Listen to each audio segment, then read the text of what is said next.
우리 하나님은 그 백성을 말씀을 통해 찾아오시는 분이신 줄로 믿습니다.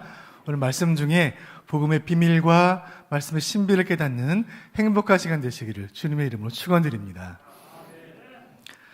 성경을 읽다 보면 가슴에 와닿거나 은혜가 되는 말씀들을 만나게 될 때가 있습니다. 그럴 때는 그 말씀 밑줄을 긋기도 하고 그 말씀을 몇 번이고 다시 읽고 묵상하게 될 때가 있습니다. 그런데 오늘 본문인 느헤미야 12장은 전체를 다 읽어보아도 밑줄을 그을 만한 구절을 찾기가 어렵고 이 말씀 가운데 한 절을 거실 액자에 걸어놓을 만한 그런 말씀을 찾기가 힘듭니다. 왜냐하면 이 12장에는 온통 낯선 사람들의 이름들로 가득하기 때문에 그렇습니다. 느헤미야를 필사하는 중에 만나는 몇 번의 고비 중에 하나가 아닐까 생각이 되었습니다. 왜 느헤미야서는 이 낯선 사람들의 이름을 가득히 빼곡히 기록하고 있을까요? 과연 이들은 누구였을까요? 오늘 본문 12장 1절에는 이들이 누구인지를 이렇게 설명해주고 있습니다. 12장 1절 보겠습니다. 시작. 스알디엘의 아들 스룹바벨과 예수아와 함께 돌아온 제사장들과 레위 사람들은 이러하니라. 제사장들은 스라야와 예레미야와 에스라와 아멘. 이렇게 해서 명단이 계속 2절, 3절, 4절로 이어져 갑니다. 이 1절 말씀 가운데 이들이 누구인지를 설명해 줍니다. 이들은 누구입니까? 돌아온 제사장들과 레위 사람들입니다. 이 사람들은 폐허가 된 예루살렘을 가슴에 품고 민족 재건을 꿈꾸며 용기와 헌신으로 결단한 제사장들과 그와 함께한 레위 사람들이었습니다. 우리 교회는 지금 새벽마다 새벽 기도회와 목장 모임을 통해 레위기 말씀을 묵상하고 있습니다. 지난달까지 이 말씀이 묵상이 되었는데 레위기 말씀을 묵상하다 보면 레위기 제사의 그 엄중함과 속죄 규례의 그 엄숙함을 묵상하게 되고 레위기 말씀을 깊이 묵상하면 묵상할수록 제사장의 사명과 책임이 얼마나 크고 막중한가를 깨닫게 됩니다. 제사장은 그 모든 제사를 인도한 책임을 하나님으로부터 부여받은 지도자였고 레위인들은 성전을 위해 봉사하며 예배를 섬기는 구별된 사람들이었습니다. 느헤미야의 시대에 수많은 레위인들과 제사장들이 예루살렘으로 돌아왔습니다. 왜 그랬을까요? 무너진 예배를 재건하기 위해서요. 무너진 예배를 재건하기 위해 수많은 레위인들과 제사장들이 예루살렘으로 돌아왔고 그들의 명단을 느헤미야 12장은 소중히 기록하고 있습니다. 그리고 그 기록의 끝자락에 이렇게 정리하고 있습니다. 26절 보시죠. 26절 본문 보여주세요. 시작. 이상의 모든 사람들은 요사닥의 손자 예수아의 아들 요야김과 총독 느헤미야와 제사장 겸 학사 에스라 때에 있었느니라. 아멘. 하반절에 보시면 총독 느헤미야와 제사장 에스라라는 이름이 등장하고 있고 그리고 그 전반부에 보시면 이상의 모든 사람들이다라고 되어 있습니다.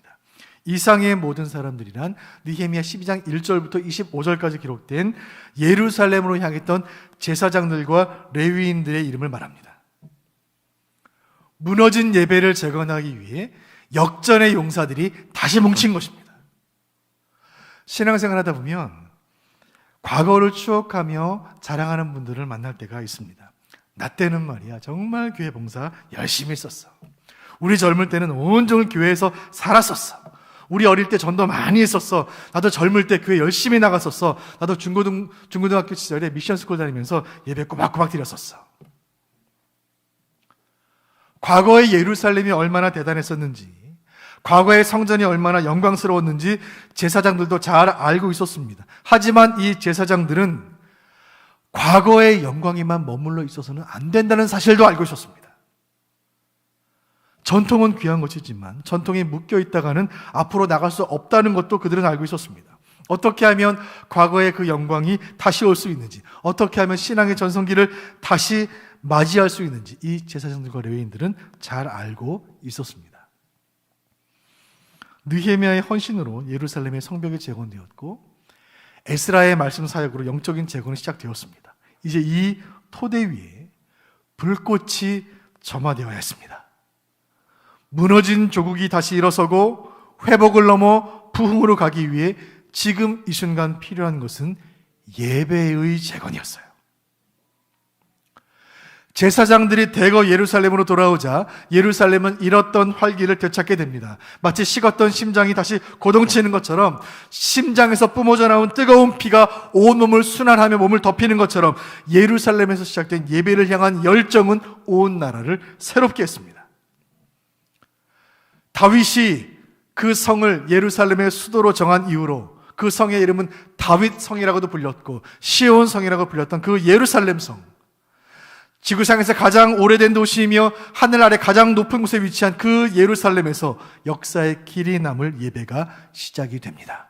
오늘 본문 느헤미야 12장은 이 특별하고도 역사적인 예배 현장으로 우리를 초대하고 있습니다. 본문 12장 27절 말씀 같이 보겠습니다. 27절 시작.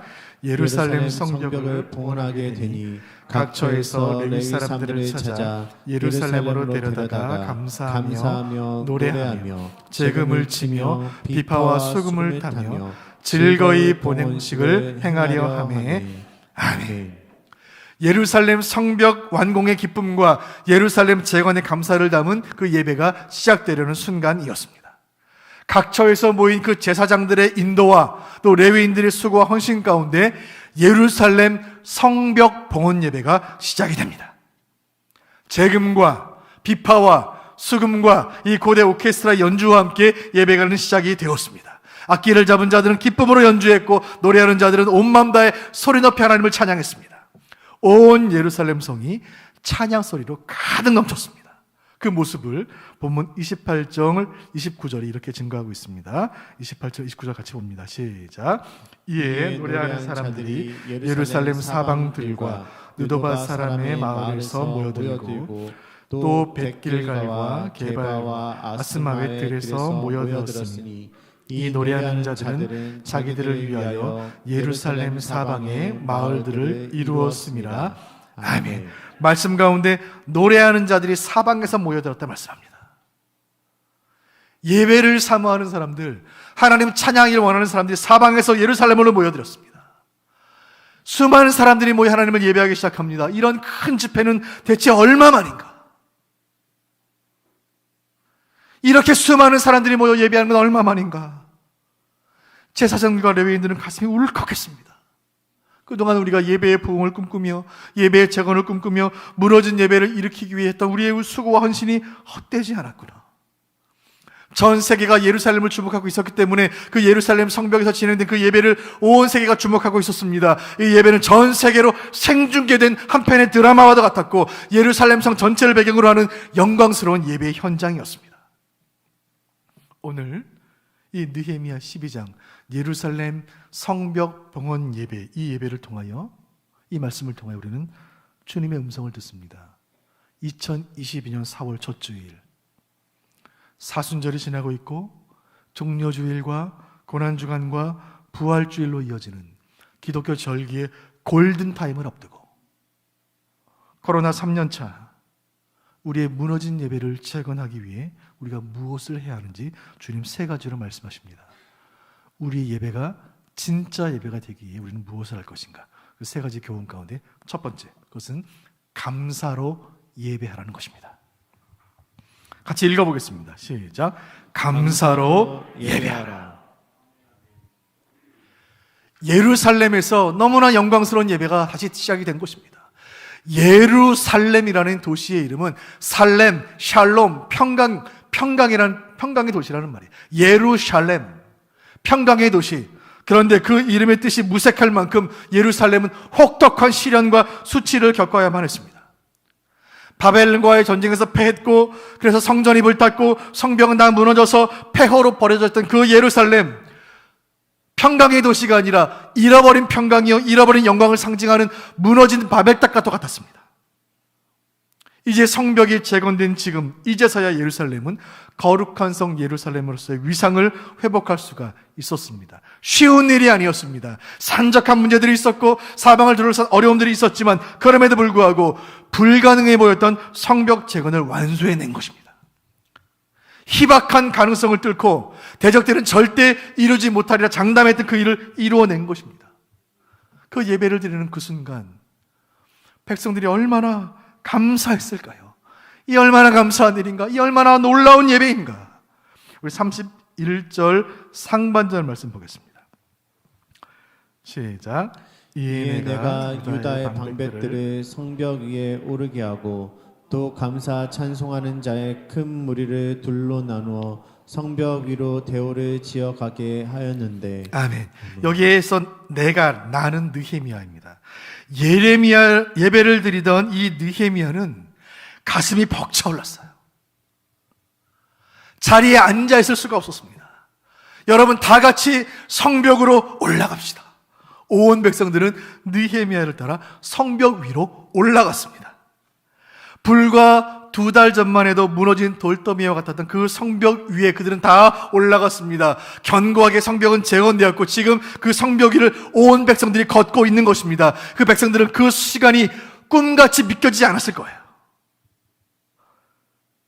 그 백성들은 성벽 위를 걸으면서 악기를 연주하면서 소리 높여 하나님을 찬송했고, 여호와께서 모든 대적들을 꺾으시고 승리 주신 것을 선포했고, 그 성의 주인이 여호와 하나님이신 것을 온 열방에 증거한 것입니다. 그렇게 예배하는 그들의 마음 가운데 치밀어 올랐던 그것은 감사였습니다. 사랑하는 성도 여러분, 예배의 본질은 감사에 있습니다. 예배자로서의 첫 번째 자격은 감사에 있습니다. 그 사람이 성도인가 성도가 아닌가를 구분하는 첫 번째 잣대, 그 사람이 감사하고 있는가. 코로나 2년 반을 보내면서 힘든 것이 참 많지만 감사하는 마음 바라보면 모든 것을 감사할 수 있습니다. 마스크 쓰는 거, 이제 날씨가 더워지면 참 어렵지만 한편으로 마스크도 참 감사하다. 우리 여성분들 참 마스크 감사하다. 화장품 값이 적게 되니 참 감사하다. 외모에 자신 있는 분들은 이 마스크 쓰는 일이 참 얼마나 힘드시겠습니까? 너무 억울하시겠습니다. 그 미모를 세상에 알려야 하는데 마스크로 가리고 다니니. 저는 하나도 억울하지 않습니다. 저는 괜찮습니다. 외모에 자신 있는 분들은 마스크 벗을 날을 손꼽아 기다리실 테고, 눈만 자신 있는 분들은 지금도 괜찮다 생각하실지 모르겠습니다. 여러분, 이 시간 하나님 말씀 앞에서 우리 예배를 돌아보기를 원합니다. 우리는 감사하면서 예배하고 있는가? 내가 가진 것, 나에게 있는 것, 내가 소유한 것을 당연하게 여기는 사람은 감사하지 않아요. 여러분, 우리에게 당연한 것은 하나도 없어요. 저는 죄인이고 여러분도 죄인이에요. 우리는 모든 죄인입니다. 죄인에게 당연한 것은 형벌이에요.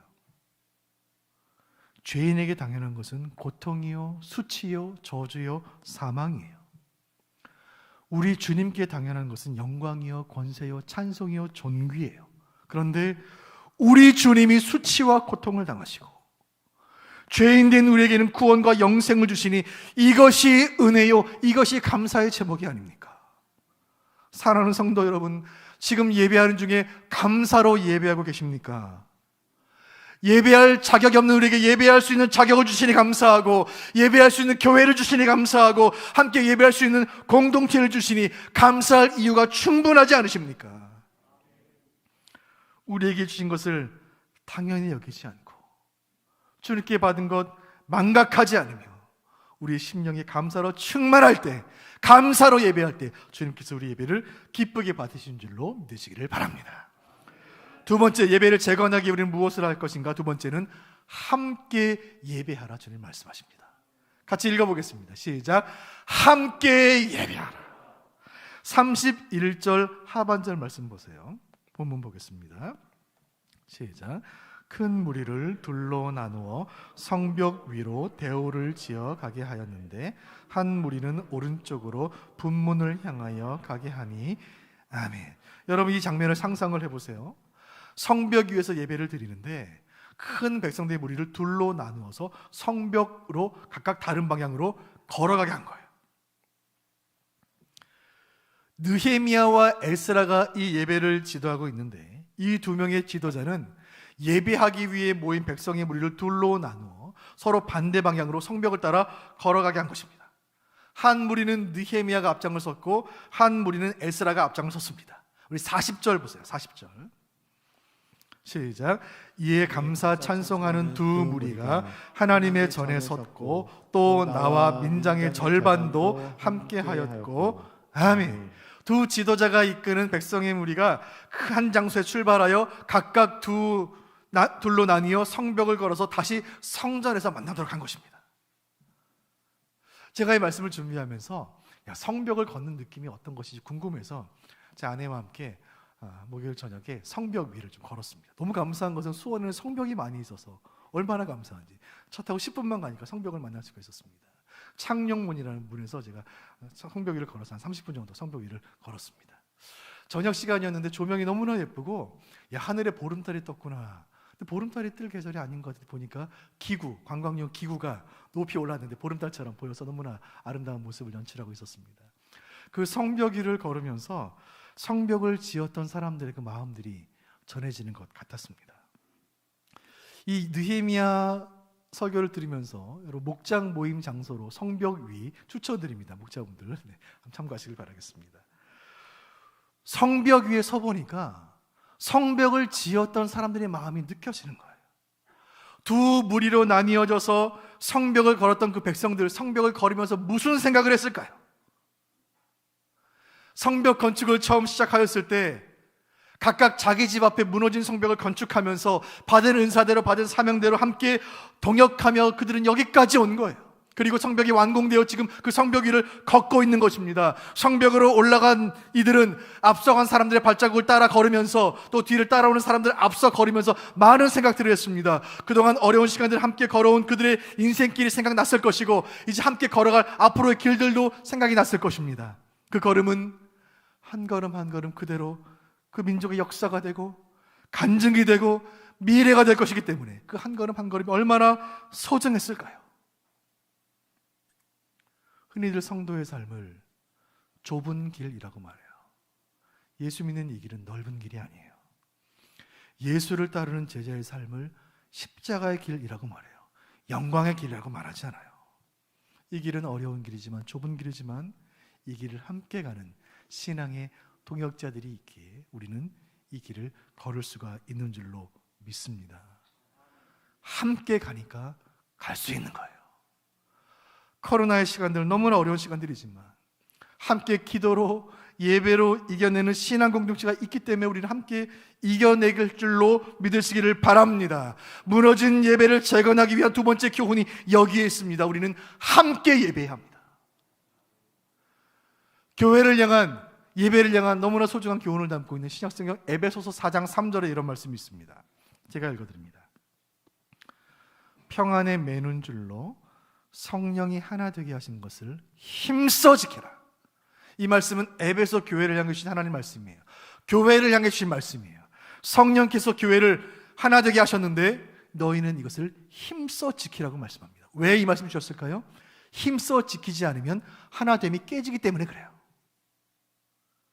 교회의 하나됨은 힘쓰지 않으면 깨집니다. 성령 하나님은 하나 되게 하시는 영이요, 사탄은 교회를 갈라지게 하는 영이에요. 예배를 재건하기 위해 우리는 분열의 영과 싸워야 합니다. 하나로 예배하지 못하게 하는 사탄의 영과 투쟁해야 하는 것입니다. 오늘 이 예배를 준비하고 앞서 인도한 두 사람, 이 느헤미야와 에스라는 같은 시대에 부름받아 같은 장소에 사역하고 있지만 사실은 너무나 다른 사람들이에요. 제사장 에스라는 영적인 지도자요, 총독 느헤미야는 평신도 지도자예요. 에스라는 교회를 섬기는 지도자이고 느헤미야는 일터 선교사예요. 에스라는 교회에서 예배를 인도하고 말씀을 전하는 영적인 지도자였고 느헤미야는 일터에서 복음을 전하며 세상을 변화시키는 평신도 지도자였습니다. 에스라는 주일에 교회로 모인 성도들을 이끄는 사람이었고 느헤미야는 주중에 세상으로 파송된 성도들의 지도자였습니다. 여러분, 둘 중에 누가 더 중요합니까? 둘 다 중요해요. 똑같이 중요해요. 만일 이 두 사람이 하나 되지 못했다면 성벽 재건은 불가능했을 것이고 그들의 비전은 불가능했을 것이고 부흥도 불가능했을 것이고 오늘 이 영광스러운 예배도 불가능했을 것입니다. 교회가 연합해야 하는데 교회가 연합하기 어려운 이유가 있습니다. 교회는 어떤 초월적인 권세를 가진 한 사람이 있어서 그 사람의 명령에 다 복종하는 조직이 아니에요. 교회는 생명체이고 유기체입니다. 교회는 조직이나 건물이 아니고 교회는 성도들의 모임이에요.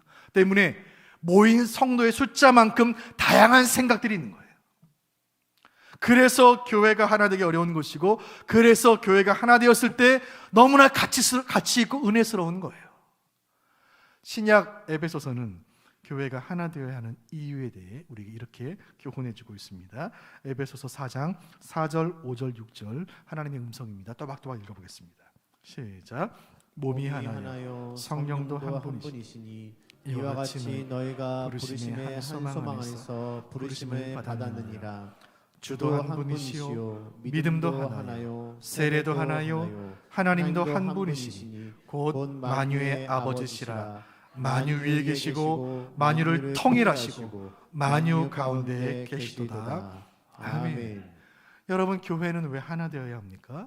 교회는 그리스도의 몸이요 몸이 하나이기 때문에 그렇습니다. 교회가 왜 하나 되어야 합니까? 교회는 성령이 거하시는 전이요 성령이 한 분이시기 때문에 그래요. 우리가 왜 연합하여 예배해야 합니까? 믿음이 하나요 세례가 하나이기 때문에 그렇습니다. 오늘 3부 예배 세례식은 우리가 하나됨을 증명하는 예식이에요. 우리가 왜 하나 되어 하나님을 예배해야 합니까? 우리의 예배를 받으시는 하나님, 성부 하나님, 성자 하나님, 성령 하나님, 삼위로 계신 하나님이 한 분이시기 때문에 그래요. 삼위일체 하나님께서 그 백성들이 우리를 향해 이렇게 말씀하십니다. 너희와 함께 예배하라. 우리는 홀로 찬양할 수 있고, 혼자서도 기도할 수 있고, 혼자서도 말씀 묵상할 수 있고, 혼자서도 구제할 수 있고, 혼자서도 봉사할 수 있어요. 하지만 혼자 예배할 수는 없어요. 홀로 예배할 수는 없습니다. 주님 말씀하셨습니다. 두세 사람이 내 이름으로 모인 곳에 내가 임재하겠다. 우리 하나님은 우리가 함께 예배하기를 원하십니다. 모든 열방이 함께 예배하기를 하나님 원하고 계십니다. 예배가 없는 곳에 예배를 심는 것, 그것이 선교입니다. 우리 하나님은 우리의 어른 세대와 자녀 세대가 함께 예배하기를 원하고, 우리 부모님들과 자녀들이 함께 예배하기를 원합니다. 실버 세대와 젊은 세대가 함께 예배하기를 원하시는 거예요. 다음 세대에게 예배를 가르치는 것이, 그것이 신앙교육이고 그것이 주일학교예요. 우리 하나님은 남과 북이 함께 예배하기를 원하시는 줄로 믿습니다. 저 북녘 땅에 지하 교회가 있습니다. 주여, 우리 남한 교회가 또 북한 교회와 연합하여 중국 교회와 동역하여 일본을 선교하고 인도를 선교하고 중앙아시아에 복음 전하고 아프리카에 복음 전하고, 복음의 출발지였지만 지금은 복음의 불모지가 된 그 유럽을 재복음화하게 하여 주옵소서. 주님, 온 열방이 함께 예배하게 하여 주옵소서. 주님, 간절히 기도합기는 대선이 끝난 이후에 정치적으로 이 나라 하나 되게 하여 주옵소서. 예배 안에 하나 되게 하여 주옵소서. 좌우가 대립하는 나라가 아니라 그 오랜 갈등이 치유되어 연합되게 하여 주옵소서. 치유와 연합의 방법은 예배밖에 없는 줄로 믿사오니 한국교회가 나라를 위해 기도하며 기도의 제물 되어 나아갈 때 이 민족의 상처가 아물게 하여 주옵소서. 에베소서 2장 14절 말씀 제가 읽어드립니다.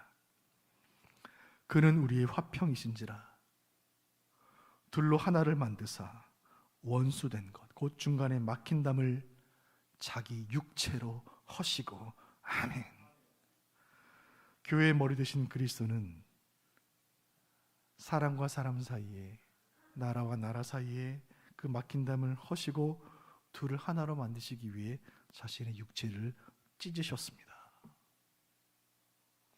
예수님 육체가 찢겨진 그 순간 휘장이 찢겨지고 모든 죄인들은 은혜의 보좌 앞에 나아가 예배할 수 있게 된 줄로 믿으시기를 바랍니다. 사랑하는 성도 여러분, 수원 북부교회 교우 여러분, 우리 함께 예배하기를 원합니다. 믿음 생활 하다 보면 나와 다른 사람이 왜 없겠습니까? 나와 마음 맞지 않는 사람 왜 없겠습니까? 때로 싫은 사람 왜 없겠습니까? 그러나 하나님의 영이신 성령께서 수면 위에 운행하실 때에, 이 예배 가운데 임재하실 때에 모든 막힌 담은 허물어지고 성령 하나의 믿음 안에 은혜 안에 우리를 하나 되게 하실 줄로 믿으시기를 바랍니다.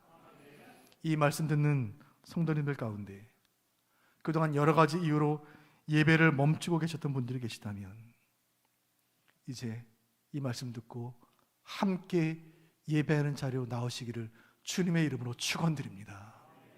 여러 가지 이유로 목장 모임 쉬고 계셨던 분들이 계시다면 이제 다시 시작하시기를 주님의 이름으로 권면드립니다. 기도 생활 중단되었던 분들 계시다면 이제 다시 시작하시기를 바랍니다. 우리 주님, 내 이름으로 모여있는 그곳에 함께 하시겠다고 약속하신 그 약속을 반드시 이루실 줄로 믿습니다. 무너진 예배를 재건하기 위해 우리가 무엇을 할 것인가? 그 세 번째 교훈은 기쁨으로 예배하라는 것입니다. 읽어보겠습니다. 시작. 기쁨으로 예배하라. 43절 말씀 다 같이 읽어보겠습니다. 본문 43절 시작. 이날에 무리가 큰 제사를 드리고 심히 즐거워하였으니 이는 하나님이 크게 즐거워하게 하셨음이라. 부녀와 어린아이도 즐거워하였으므로 예루살렘이 즐거워하는 소리가 멀리 들렸느니라. 아멘. 악기를 연주하며 찬양하던 두 무리가 성벽을 돌아 다시 성전 앞에 다 같이 모이자 그 예배의 은혜는 최고조를 향하기 시작합니다. 모든 악기들이 동원되었고 악기를 연주하며 춤추며 찬양하였고 온 마음과 몸으로 그 기쁨을 표현하기 시작했습니다. 그들은 감사로 예배했고 함께 모여 예배했습니다. 그 예배의 은혜는 기대를 뛰어넘고 상상을 초월했습니다. 백성은 샘솟는 기쁨을 주체할 수가 없었고 터져나오는 기쁨을 감출 수가 없었습니다. 사랑하는 성도 여러분, 예배는 축제인 줄을 믿으시길 바랍니다. 영혼의 축제 현장이 바로 예배 현장인 것입니다. 예배는 장례식이 아닙니다. 예배는 경건해야지만 어두워서는 안 됩니다. 오늘 느헤미야 12장의 이 예배의 모습은, 예배에 대한 말씀은 우리를 하여금 예배의 본질을 생각하게 합니다. 여러분, 예배의 본질은 기쁨이에요. 특별히 이 기쁨은 예배당 안에만 머물러 있는 기쁨이 아니었습니다. 오늘 이 예배는 성전 안에서만 드려진 예배가 아닙니다. 성벽 위로 올라가서 모든 사람들이 다 바라볼 수 있도록 해발 760m에 있는 그 높은 성벽 위에 올라가 하나님을 찬양한 것입니다. 세상을 향해 행진하며 드려진 그런 예배였습니다. 이 예배는 교회 안에서 드려진 그런 예배를 넘어 세상으로 선포된 예배였습니다. 세상의 중심에서 드려진 그 예배에 온 세계가 주목하였던 그 찬양과 경배였습니다. 사랑하는 성도 여러분, 우리의 예배에 기쁨이 있습니까? 또 한 가지 물어야 할 질문이 이것입니다. 우리의 이 예배의 기쁨을 세상이 알고 있습니까? 43절 하반절 말씀 제가 다시 읽어드립니다. 예루살렘이 즐거워하는 소리가 멀리 들렸느니라. 아멘. 예루살렘 성벽에 올라 그 성전 앞에 모여 백성들이 하나님 찬양하고 예배하고 기뻐하고 즐거워하는 그 소리는, 그 기쁨의 소리는 성벽을 넘어 멀리 퍼져나갔습니다. 그 기쁨의 소리는 하늘까지 닿았고 하나님 기뻐하셨고, 그 기쁨의 소리는 사마리아 성 대적들의 귓가에까지 들렸고, 대적들은 그 기쁨의 소리를 듣고 예배의 소리를 듣고 그들은 절망했습니다. 산발락과 도비야, 그 예루살렘의 원수들은 절망할 수밖에 없었습니다. 저 돌 무더기였던 예루살렘이 결국 채건되었구나. 예루살렘 결국 완전히 회복되었구나. 예배가 시작되었구나. 우리가 그렇게 저 예배를 방해하기 위해 그렇게 공격하고 그렇게 유언비어 날조하고 그렇게 위협했건만 저들은 결국 해내고 말았구나. 우리의 모든 공격은 다 허사가 되었구나. 이제 우리는 끝났구나. 기뻐하며 예배하며 찬양하는 소리가 크게 들리면 들릴수록 대적들은 더 절망하고 더 낙심했습니다.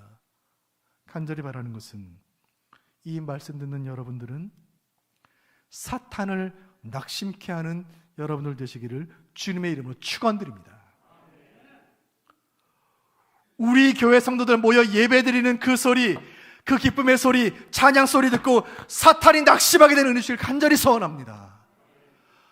이 예배의 기쁨이 우리에게만 머물러 있지 않고 세상으로 퍼져나가기를 원합니다.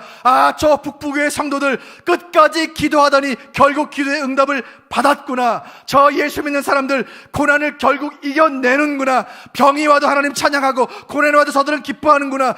코로나가 와도 예배를 멈추지 않았구나. 이 어려운 때에도 그들은 여전히 구제하는구나. 이 꽉 막힌 때에도 여전히 전도하는구나. 아무리 바빠도 새벽마다 기도하는구나. 당신이 믿는 하나님, 나도 믿고 싶습니다. 당신이 믿는 예수님, 나도 믿고 싶습니다. 예루살렘이 즐거워하는 소리가 멀리 들렸느니라.